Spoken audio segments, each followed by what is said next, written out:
अथ श्री महाभारत कथा।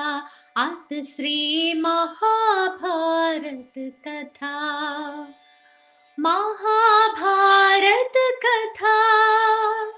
महाभारत कथा। कथा है पुरुषार्थ की, स्वार्थ के परमार्थ की, सार्थ की जिसकी बने श्री कृष्ण भारत पार्थ की। शब्द दिग्घोषित हुआ जब सत्य साधक सर्वथा। शब्द दिग्घोषित हुआ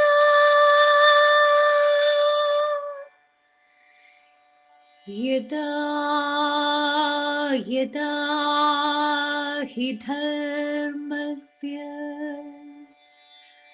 ग्लानिर्भवति भारत,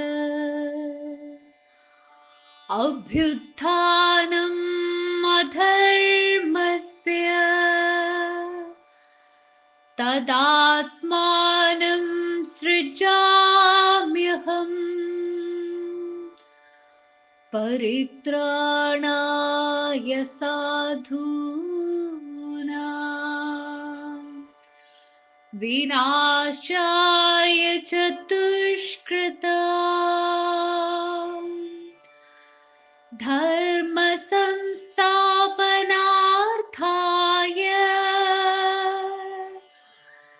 संभवामि युगे युगे।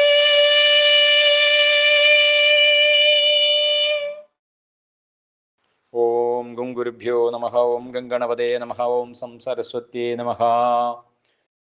ഗുരുർബ്രഹ്മ ഗുരുർവിഷ്ണുർ ഗുരുദേവോ മഹേശ്വര. ഗുരു സാക്ഷാൽ പരബ്രഹ്മം തസ്മൈ ശ്രീ ഗുരവേ നമഃ. വക്രതുണ്ട മഹാകായ കോടിസൂര്യസമപ്രഭ നിർവിഘ്നം കുരു മേ ദേവ ശുഭകാര്യേഷു സർവദാ. യാ കുന്ദേന്ദു തുഷാരഹാരധവളായ ശുഭ്രവസ്ത്രാവൃതായ വീണാവരദണ്ഡമണ്ഡിതകരായ ശ്വേതപത്മാസന യാ ബ്രഹ്മാച്യുതശങ്കര പ്രഭൃതിഭിർദേവൈ സദാ പൂജിത സാ മാം പാതു സരസ്വതീ ഭഗവതി നിശേഷജാഡ്യാവഹ.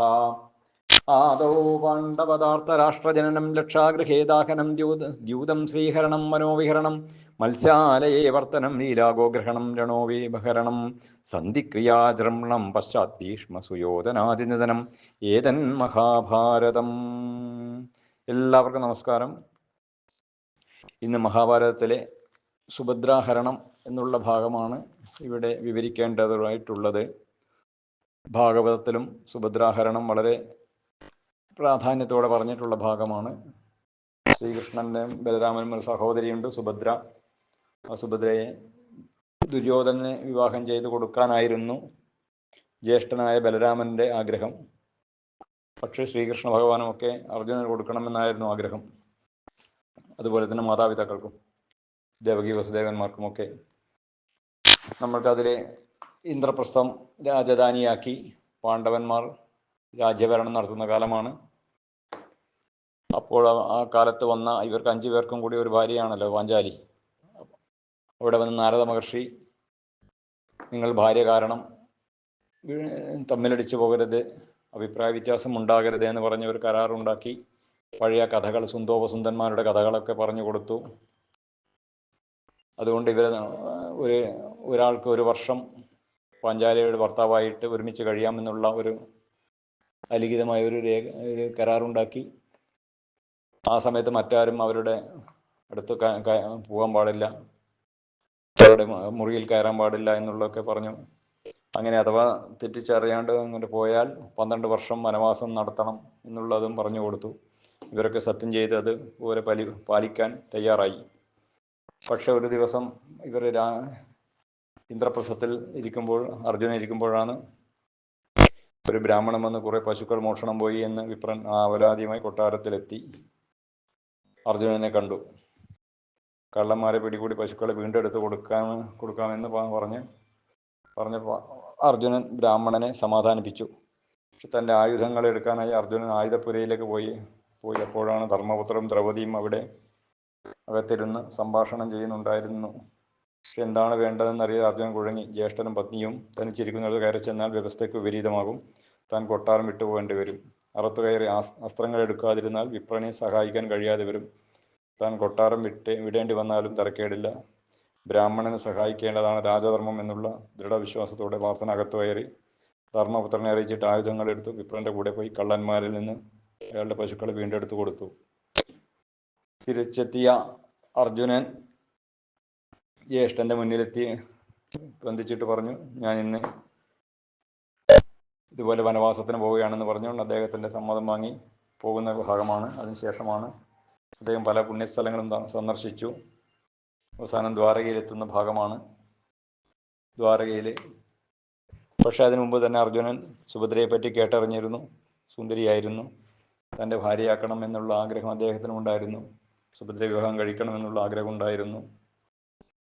ഇങ്ങനെ അറിയുന്നത് കൊണ്ട് അർജുനൻ ഒരു സന്യാസിയുടെ വേഷത്തിലാണ് അവിടേക്ക് പോകുന്നത്.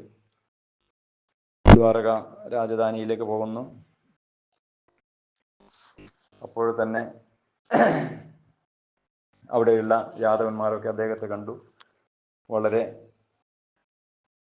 പുണ്യവാനായിട്ടുള്ള ഒരു സന്യാസിയാണ് എന്നുള്ളത് അവരെ പരസ്പരം ഇങ്ങനെ പറയുകയാണ്. അത് പറഞ്ഞുകൊണ്ട് അർജുനനെ ഒരു ക്ഷേത്രത്തിലേക്കും മറ്റും കൂട്ടിക്കൊണ്ടുപോയാണ്. ഒരു ആലിനെ വരട്ട് അദ്ദേഹം ഇരുന്നു കൊണ്ട് തപസ് ചെയ്യാൻ ആരംഭിച്ചു. കഥയാണുള്ളത്. അങ്ങനെ അവിടെ ഇരുന്ന് ജ്യേഷ്ഠനായ അർജുനൻ പ്രഭാസ തീർത്ഥത്തിൽ താമസിക്കുന്ന കാലത്താണ് യാദവനായ ഗദനുമായി പരിചയപ്പെട്ട്. ഗദൻ ബലരാമൻ്റെ ഒരു അകന്ന ഇളയ സഹോദരനായിരുന്നു. അങ്ങനെയുള്ള കാര്യത്തിൽ അപ്പോഴാണ് കനിഷ്ഠ സഹോദരി സുഭദ്രയെ പറ്റിയും മറ്റും പറയാനിടയായത്. അപ്പോഴാണ് അദ്ദേഹത്തിന് എങ്ങനെയും പത്നിയാക്കണമെന്നുള്ള ആഗ്രഹം വന്നത്. കൃഷ്ണന്റെ ജ്യേഷ്ഠനായ ബലരാമന് നേരത്തെ പറഞ്ഞ പോലെ ദുര്യോധന കൊടുക്കാനായിരുന്നു ആഗ്രഹം. സന്യാസിയായി പ്രച്ഛന്ന വേഷം ധരിച്ച് സുഭദ്രയെ കാണുന്നതിനാണ് പാർത്ഥൻ തീരുമാനിച്ചു. ശിരസമുണ്ടനം ചെയ്ത് കാവ്യവസ്ത്രവും ധരിച്ച് വൃക്ഷത്തണലിൽ കിടന്നുറങ്ങുമ്പോൾ കൃഷ്ണൻ സത്യഭാമയോടുകൂടി അവിടെ അദ്ദേഹത്തിന് അടുത്തു ചെന്നു. അർജുനൻ പ്രഭാസ തീർത്ഥത്തിൽ എത്തിയിട്ടുണ്ടെന്ന വിവരം തൻ്റെ ദിവ്യദൃഷ്ടി കൊണ്ടാണ് അറിഞ്ഞാണ് കൃഷ്ണൻ അവിടെ എത്തിയത്. തൻ്റെ പ്രിയങ്കരനായ അർജുനനെ കപട സന്യാസി വേഷത്തിൽ കണ്ടപ്പോൾ കൃഷ്ണന് പൊട്ടിച്ചിരിക്കാതിരിക്കാൻ കഴിഞ്ഞില്ല. എന്തിനാണ് ചിരിക്കുന്നതെന്ന് സത്യഭാമ അറിഞ്ഞു.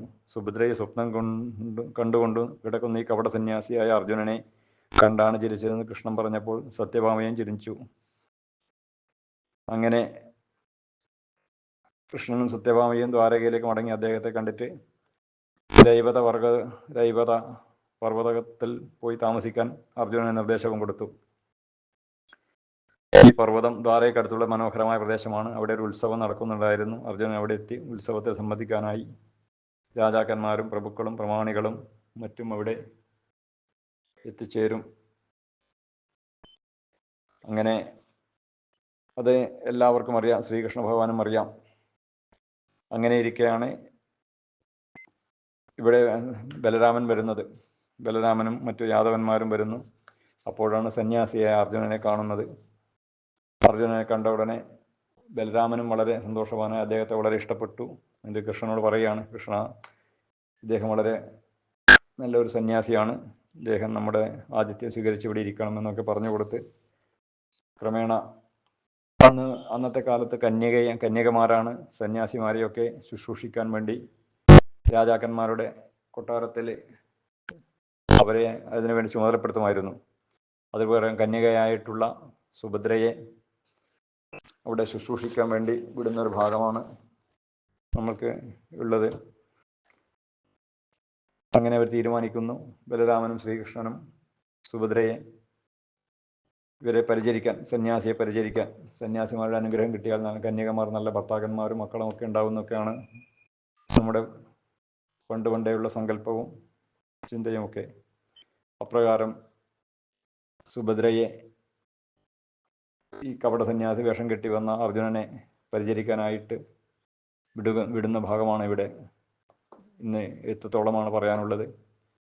പക്ഷേ ശ്രീകൃഷ്ണ ഭഗവാൻ ഇതറിയാമായിരുന്നു.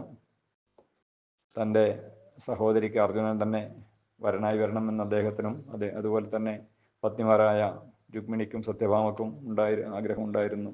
ദേവകി വസുദേവന്മാർക്കും ഈ ആഗ്രഹമുണ്ടായിരുന്നു.